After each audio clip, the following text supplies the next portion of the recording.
की कहानी। यह है शीतला माता की प्रामाणिक और पौराणिक कथा। पूजन के बाद अवश्य पढ़े। एक गांव में ब्राह्मण दंपति रहते थे। दंपति के 2 बेटे और 2 बहुएं थीं। दोनों बहुओं को लंबे समय के बाद बेटे हुए थे। इतने में शीतला सप्तमी, जहाँ अष्टमी का पर्व मनाया जाता है, वे इसे अष्टमी पढ़े। शीतला सप्तमी का पर्व आया। घर में पर्व के अनुसार ठंडा भोजन तैयार किया। दोनों बहुओं के मन में विचार आया कि यदि हम ठंडा भोजन लेंगे तो बीमार होंगे। बेटे भी अभी अभी छोटे हैं। इस कुविचार के कारण दोनों बहुओं ने तो पशुओं के दाने तैयार करने के बर्तन में गुपचुप 2 बाटी तैयार कर ली। सास बहू शीतला की पूजा करके आई, शीतला माता की कथा सुनी। बाद में सास तो शीतला माता के भजन करने के लिए बैठ गई। दोनों बहुएं बच्चे रोने का बहाना बनाकर घर आई। दाने के बर्तन से गरम गरम रोटला निकाले, चूरमा किया और पेट भर कर खा लिया। सास ने घर आने पर बहुओं से भोजन करने के लिए कहा।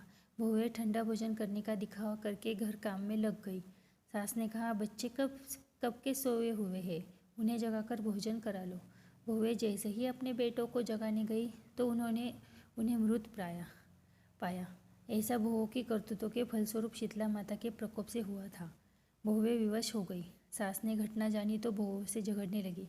सास बोली कि तुम दोनों ने अपने बेटों की बदौलत शीतला माता की अवहेलना की है, इसलिए अपने घर से निकल जाओ और बेटों को जिंदा स्वस्थ लेकर ही घर पर पैर रखना। अपने मृत बेटों को टोकर में सुलाकर दोनों बहुएं घर से निकल पड़ी। जाते जाते रास्ते में एक जीर्ण वृक्ष आया। यह खेजड़ी का वृक्ष था। इसके नीचे औरी शीतला दोनों बहनें बैठी थी। दोनों के बालों में विपुल प्रमाण में जू थी। बहुओं ने थकान का अनुभव भी किया था। दोनों बहुएं औरी और शीतला के पास आकर बैठ गई।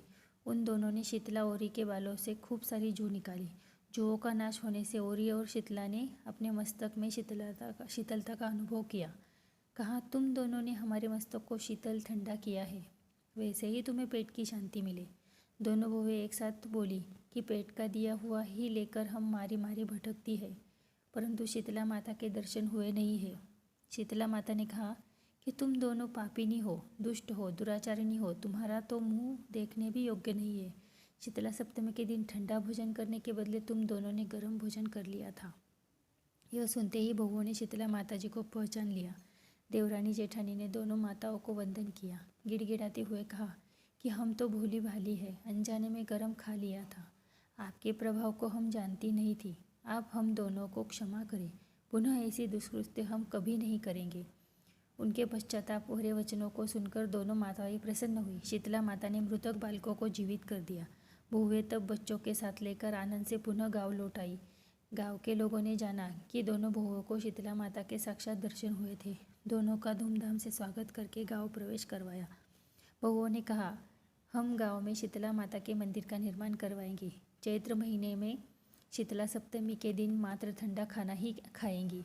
शीतला माता ने बहुओं पर जैसी अपनी दृष्टि वैसी कृपा सब पर करे। श्री शीतला माँ सदा हमें शांति, शीतलता तथा आरोग्य दे। शीतला माता की जय। बोलो श्री शीतला माता की जय।